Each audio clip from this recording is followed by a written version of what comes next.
Assalamualaikum warahmatullahi wabarakatuh. Nama Elvin Nurul Rahmayani dengan NPM 2013022038 dari Prodi Pendidikan Fisika kelas B. Di sini saya akan membacakan jawaban dari ujian tengah semester mata kuliah Psikologi Pendidikan. Baiklah, soal yang nomor 1 yaitu apa pentingnya mengetahui pertumbuhan dan perkembangan peserta didik pada tahap remaja? Jawaban saya yaitu dengan mempelajari perkembangan peserta didik, kita sebagai calon guru akan memperoleh beberapa keuntungan. Yang pertama, kita akan mempunyai ekspektasi yang nyata tentang peserta didik. Misalnya, akan diketahui pada umur berapa peserta didik mulai berbicara dan mulai mampu berpikir abstrak, atau akan diketahui pula pada umur berapa peserta didik tertentu akan memperoleh keterampilan perilaku dan emosi khusus. Kemudian yang kedua, pengetahuan tentang perkembangan peserta didik akan membantu kita untuk merespons sebagaimana mestinya pada perilaku tertentu dari peserta didik. Yang ketiga, pemahaman tentang perkembangan peserta didik akan membantu mengenali berbagai penyimpangan dari perkembangan yang normal. Kemudian soal yang nomor 2 yaitu jelaskan bagaimana proses belajar peserta didik dari yang belum tahu menjadi tahu, serta dari yang tidak tertarik menjadi tertarik pada suatu pelajaran. Jawabannya yaitu tahapan-tahapan dalam belajar. Dalam proses belajar siswa akan melalui 3 fase atau 3 proses pada saat belajar. Tahap pertama adalah fase kognitif, yaitu tahapan di mana siswa mendapatkan suatu materi atau ilmu dari seorang guru. Dalam fase ini, siswa memperoleh informasi tentang apa, mengapa, dan bagaimana cara melakukan aktivitas gerak yang akan dipelajari. Diharapkan di dalam benak siswa telah terbentuk motor plan, yaitu keterampilan intelektual dalam merencanakan cara melakukan keterampilan. Tahap kedua adalah fase asosiatif atau fiksasi, yaitu tahapan di mana siswa akan melakukan latihan dari materi atau ilmu yang sudah diajarkan dalam tahap kognitif. Pada tahap latihan ini, siswa diharapkan mampu mempraktekkan atau mengaplikasikan apa yang sudah diajarkan oleh guru. Kemudian, tahap yang ketiga adalah fase otomatis. Pada tahap ini, siswa telah dapat melakukan atau mengaplikasikan ilmu yang telah diajarkan. Karena siswa telah memasuki fase otomatis, artinya siswa dapat merespon secara cepat dan tepat terhadap materi atau ilmu yang sudah diajarkan oleh guru dalam fase kognitif. Tanda-tanda siswa telah memasuki tahapan otomatis adalah bila seorang siswa dapat mengerjakan tugas tanpa berpikir lagi. Kemudian, soal yang nomor 3 yaitu ada beberapa faktor yang mempengaruhi proses belajar. Dari beberapa faktor tersebut, manakah yang paling mempengaruhi dan jelaskan mengapa? Jawaban saya yaitu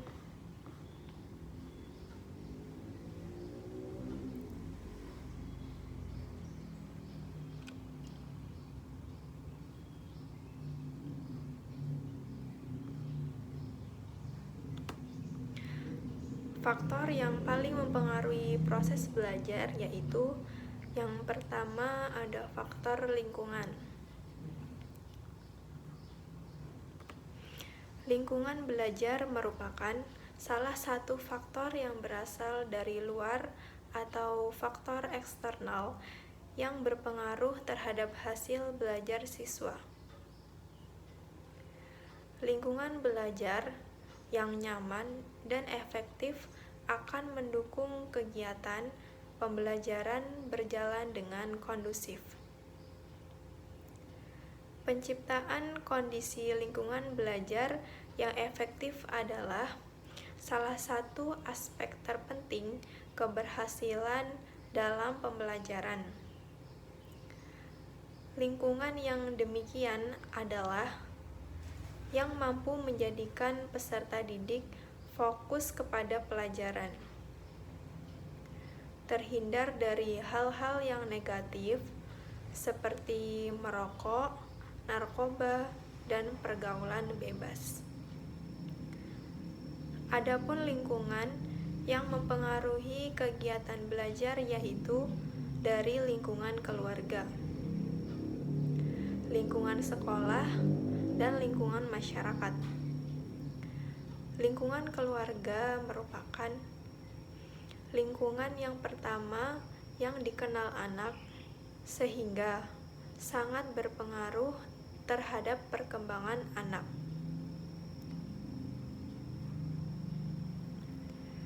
Pengawasan dari orang tua juga sangat penting bagi perkembangan anak.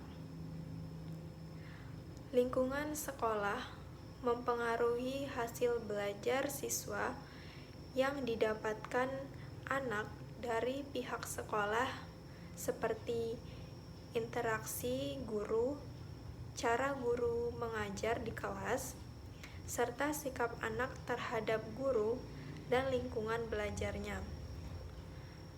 Lingkungan sekolah merupakan tempat bagi siswa untuk mendapatkan pendidikan secara formal untuk menciptakan generasi muda yang berkualitas. Sedangkan dalam lingkungan masyarakat, anak belajar tentang norma, nilai, aturan, dan adat dalam bermasyarakat. Norma-norma tersebut berpengaruh dalam pembentukan pribadi anak dalam bersikap dan bertindak. Oleh karena itu, lingkungan masyarakat mempunyai pengaruh terhadap keberhasilan anak dalam belajar. Lingkungan belajar yang kurang kondusif karena adanya beberapa siswa yang bermasalah dalam keluarga. Mereka kurang mendapatkan perhatian dari orang tua yang sibuk bekerja sehingga tidak baik terhadap prestasi belajar siswa di sekolah. Lingkungan sekolah yang berada dekat dengan jalan raya juga memberikan pengaruh negatif terhadap siswa akibat kebisingan yang ditimbulkan oleh suara kendaraan dan yang lainnya, sehingga dapat menyebabkan penurunan prestasi belajar siswa. Yang selanjutnya yaitu ada faktor guru. Proses pembelajaran ataupun kegiatan belajar mengajar tidak bisa lepas dari keberadaan guru. Tanpa adanya guru, pembelajaran akan sulit dilakukan, apalagi dalam rangka pelaksanaan pendidikan formal. Guru menjadi pihak yang sangat vital. Guru memiliki peran yang paling aktif dalam pelaksanaan pendidikan demi mencapai tujuan pendidikan yang hendak dicapai. Guru melaksanakan pendidikan melalui kegiatan pembelajaran dengan mengajar peserta didik atau siswa. Siswa juga akan kesulitan dalam belajar ataupun menerima materi tanpa keberadaan guru. Hanya mengandalkan sumber belajar dan media pembelajaran saja akan sulit dalam penguasaan materi tanpa bimbingan guru. Guru juga memiliki banyak kewajiban dalam pembelajaran, dari mulai merencanakan pembelajaran, melaksanakan proses pembelajaran, hingga melakukan evaluasi pembelajaran yang telah dilakukan. Dari semua proses pembelajaran, mulai perencanaan hingga evaluasi, pembelajaran profesi guru memiliki banyak peran. Sudirman menyebutkan bahwa terdapat beberapa pendapat yang menjelaskan mengenai peran-peran yang dimiliki oleh guru, antara lain yaitu Prey-Katz yang menggambarkan peranan guru sebagai komunikator, sahabat yang dapat memberikan nasihat-nasihat, motivator sebagai pemberi inspirasi dan dorongan, pembimbing dalam pengembangan sikap dan tingkah laku, serta nilai-nilai, dan sebagai orang yang menguasai bahan yang diajarkan.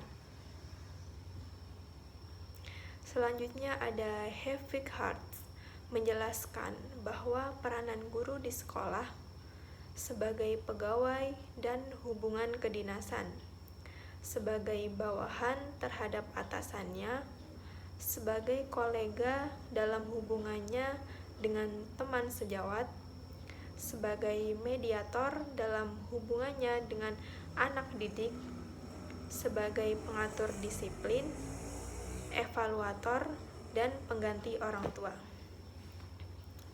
Kemudian dari James W. Brown mengemukakan bahwa tugas dan peranan guru antara lain menguasai dan mengembangkan materi pelajaran, merencanakan dan mempersiapkan pelajaran sehari-hari, kemudian mengontrol dan mengevaluasi kegiatan siswa.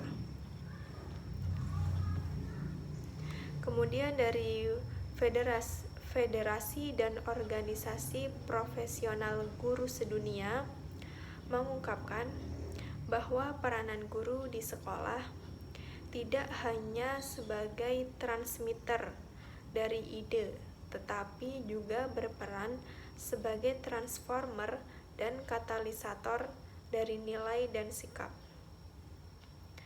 Berdasarkan pendapat-pendapat mengenai peranan guru di atas, Sudirman merincikan peranan guru tersebut menjadi 9 peran guru.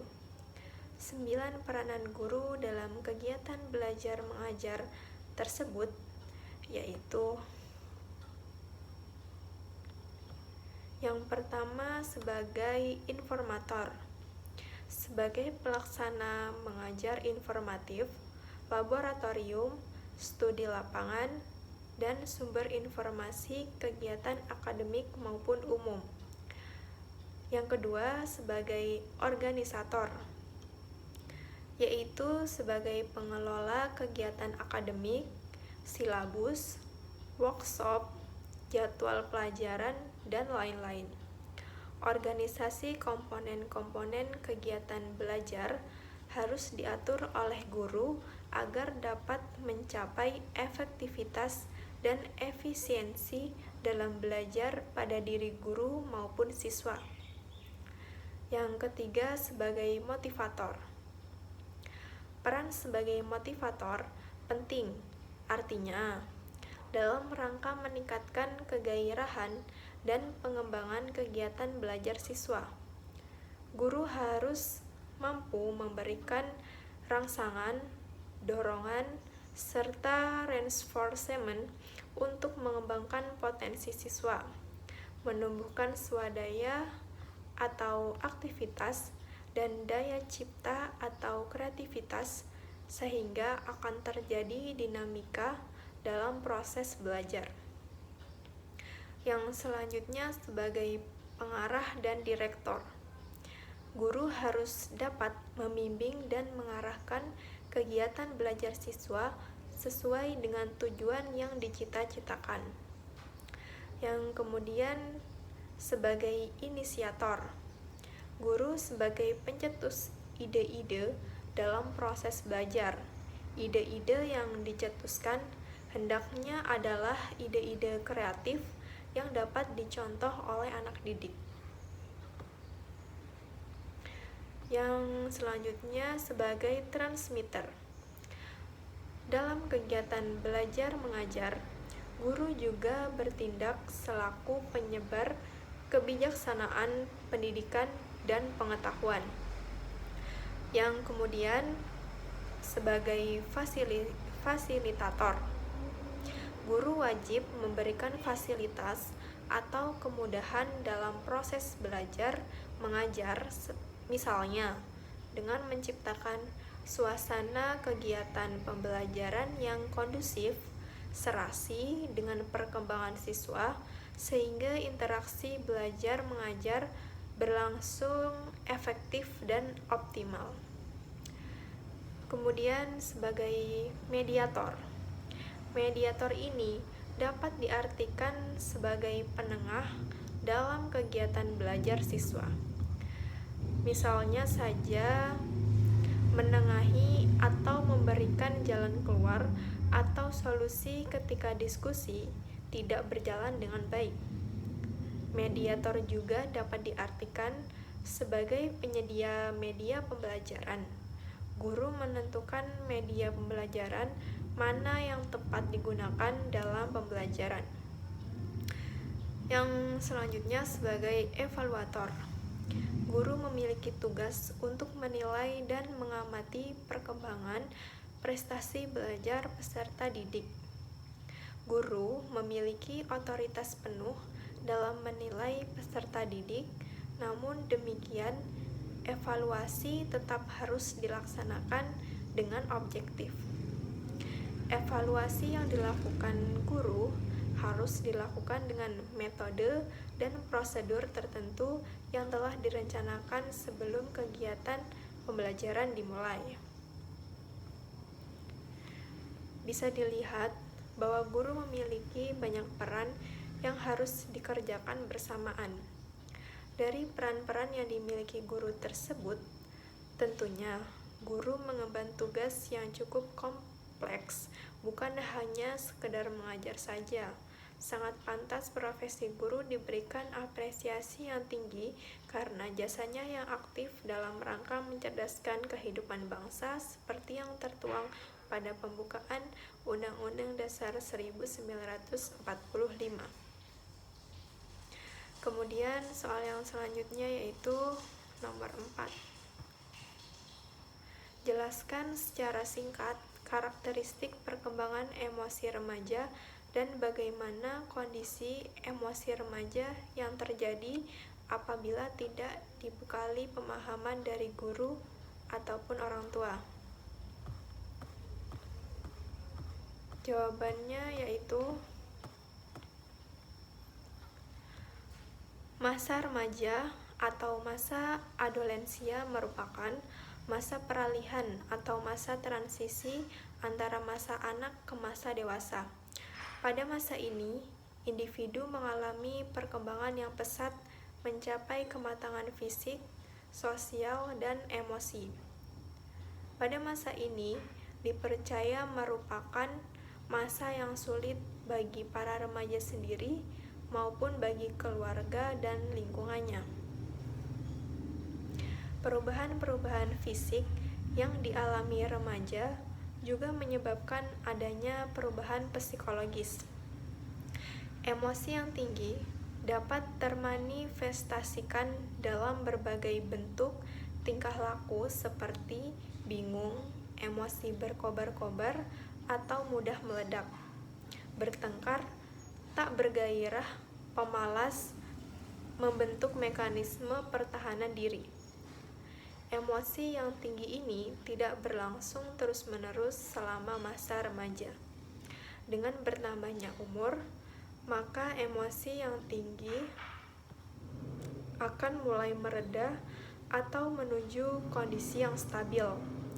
Emosi yang tinggi pada masa remaja sebaiknya tidak dibiarkan begitu saja, tetapi perlu mendapat penyaluran atau penanganan yang baik agar tidak menimbulkan hal-hal yang merugikan.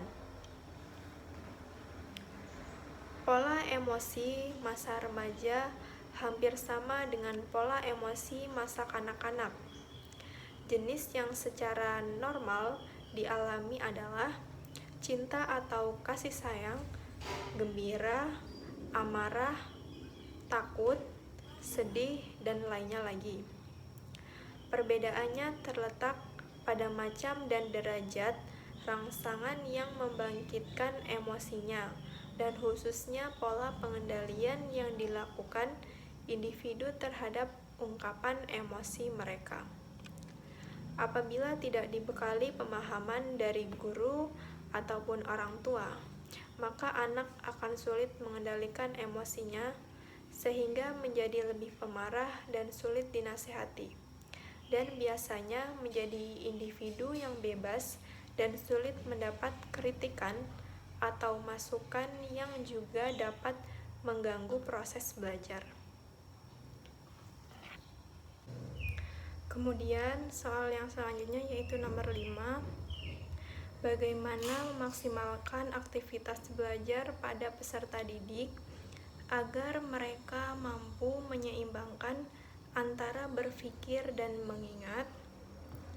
Jawabannya yaitu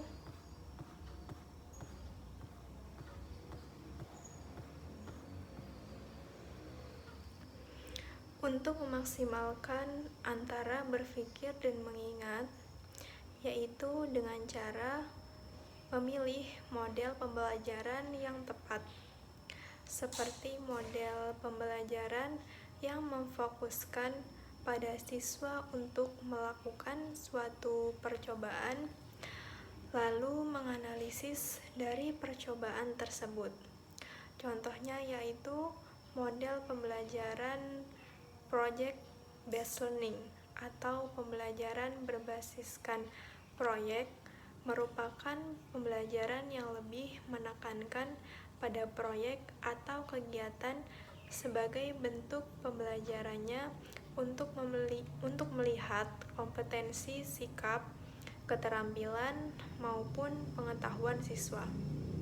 Oleh karena itu, kita bisa melihat secara sekilas peserta didik harus bisa merencanakan suatu proyek yang dikerjakan secara bersama-sama pada suatu materi pembelajaran. Sehingga tujuan utama dari project based learning ini adalah peserta didik dapat bekerja secara mandiri maupun berkelompok untuk menyelesaikan suatu proyek pembelajaran. Peserta didik harus mampu merancang, membuat alur atau langkah-langkah kegiatan dengan jelas. Dengan begini, peserta didik dapat menggali potensi dirinya terhadap pemahaman materi pembelajaran yang dihadapi. Dengan begitu, siswa akan terbiasa berpikir serta mengingat materi yang telah diberikan oleh guru. Kemudian soal yang nomor 6 yaitu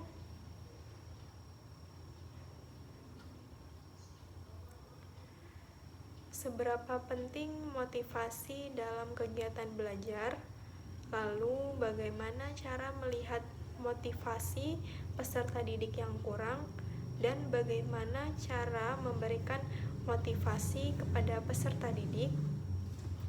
Jawabannya yaitu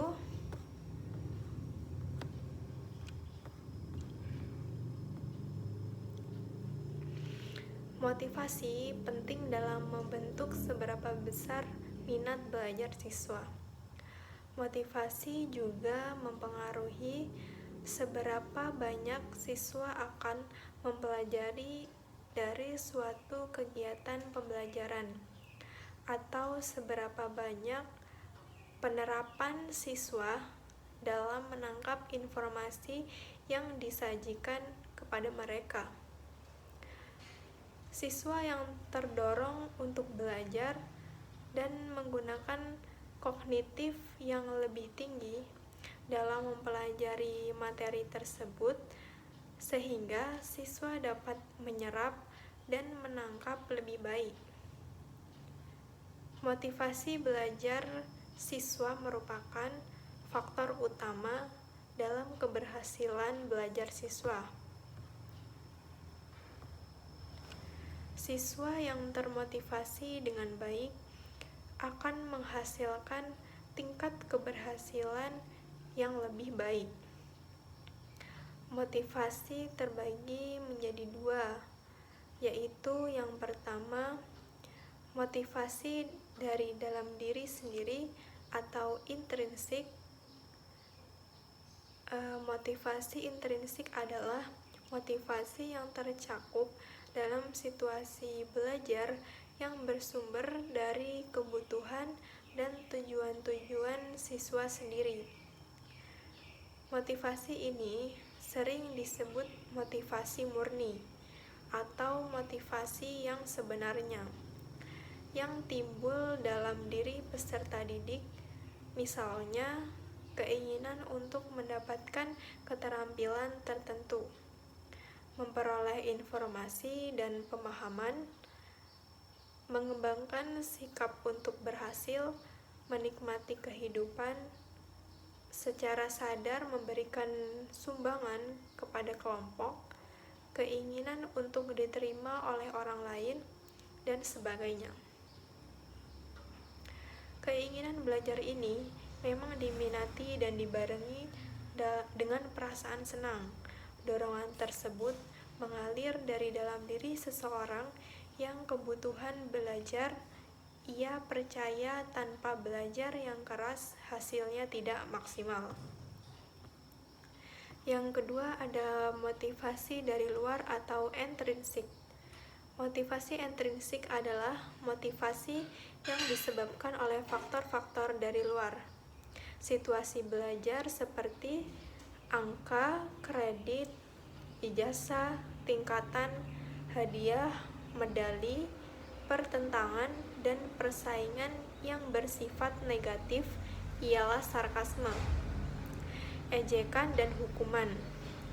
Motivasi ekstrinsik tetap diperlukan di sekolah, sebab pembelajaran di sekolah tidak semuanya menarik minat atau sesuai dengan kebutuhan peserta didik. Contohnya, manakala peserta didik belajar sungguh-sungguh untuk mengharapkan naik kelas, mendapat hadiah, ini merupakan motivasi yang tumbuh sesuai kebutuhannya yang tidak secara mutlak berkaitan dengan kegiatan belajar.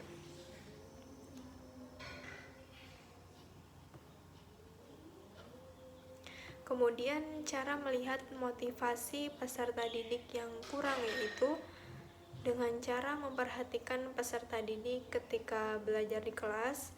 Misalnya, banyak peserta didik atau siswa yang menghabiskan tidur selama pelajaran berlangsung.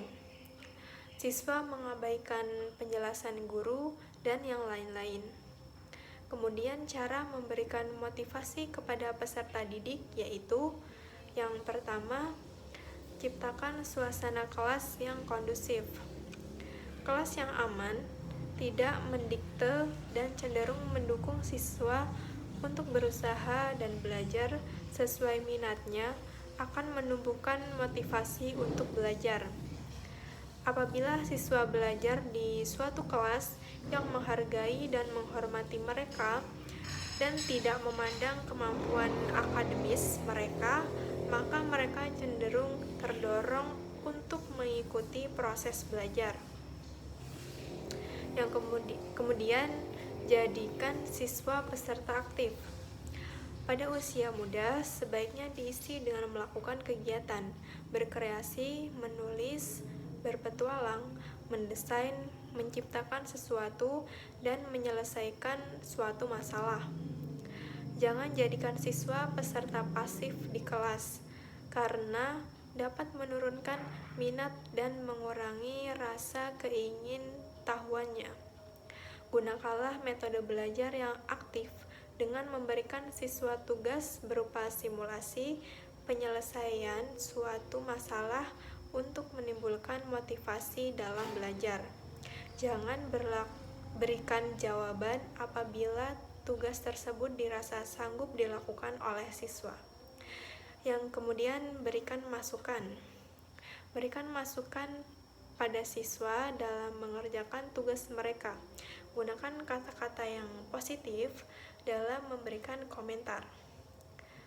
Para siswa akan lebih termotivasi terhadap kata-kata positif dibandingkan ungkapan negatif.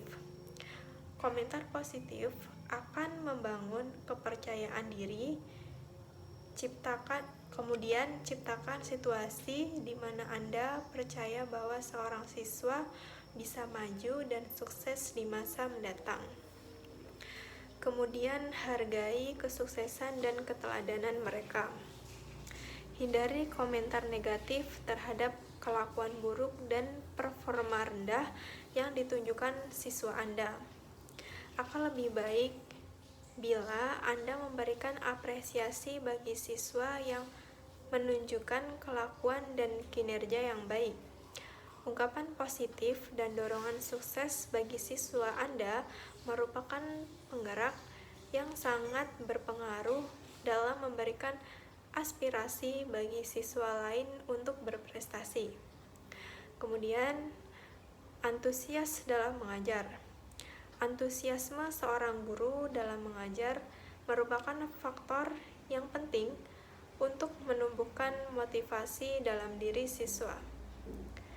Bila Anda terlihat bosan dan kurang antusias, maka para siswa akan menunjukkan hal serupa. Upayakan untuk selalu tampil baik, percaya diri, dan antusias di depan kelas. Yang selanjutnya yaitu kenali minat siswa-siswi Anda. Para siswa mungkin berada dalam satu kelas, namun mereka memiliki kepribadian yang berbeda-beda. Pahamilah siswa Anda, bagaimana tanggapan mereka terhadap materi dari apa minat cita-cita, harapan, dan kekhawatiran mereka. Pergunakanlah berbagai contoh dalam pembelajaran Anda yang ada kaitannya dengan minat mereka untuk membuat mereka tetap termotivasi dalam belajar. Yang kemudian ada pemberian penghargaan untuk memotivasi. Pemberian penghargaan seperti nilai, hadiah, dan lain sebagainya mungkin efektif bagi sebagian siswa, biasanya bagi anak kecil. Namun metode ini harus digunakan secara hati-hati karena berpotensi menciptakan kompetisi. Namun demikian, penggunaan metode ini dapat melahirkan motivasi internal. Yang kemudian ada membangkitkan rasa ingin tahu dan hasrat eksplorasi. Di dalam diri anak didik ada potensi yang besar, yaitu rasa ingin tahu terhadap sesuatu. Potensi ini dapat ditumbuhkan dengan menyediakan lingkungan belajar yang kreatif. Rasa ingin tahu pada anak didik melahirkan kegiatan yang positif, yaitu eksplorasi. Keinginan anak untuk memperoleh pengalaman-pengalaman baru dalam situasi yang baru merupakan desakan eksploratif dari dalam diri anak didik. Kebangkitan motivasi tidak dapat dibendung bila di dalam diri anak sudah membara rasa ingin tahu dan hasrat eksplorasi. Dengan melontarkan pertanyaan atau masalah-masalah, guru dapat menimbulkan suatu konflik konseptual yang merangsang anak didik untuk bekerja. Di sini, anak didik berusaha mencari jawaban atas pertanyaan yang dilontarkan itu dan berusaha memecahkan berbagai masalah dengan berbagai sudut pandang atau pendekatan.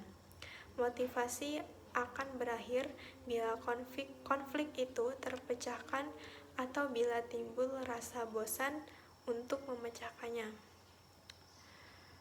Sekian jawaban yang dapat saya bacakan dari ujian tengah semester mata kuliah psikologi. Saya akhiri. Wassalamualaikum warahmatullahi wabarakatuh.